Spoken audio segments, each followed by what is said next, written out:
Welcome to the video tutorial of GreenCloud VPS. Today, we will show you how to decentralize file and folder permissions for users on Windows Server.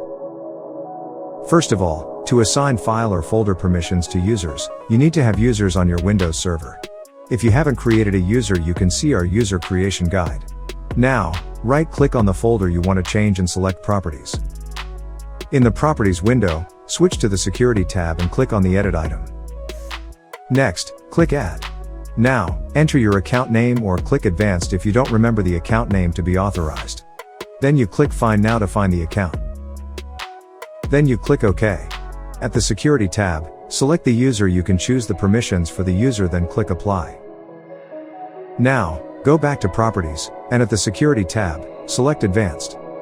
Click Add. Click Select a Principal.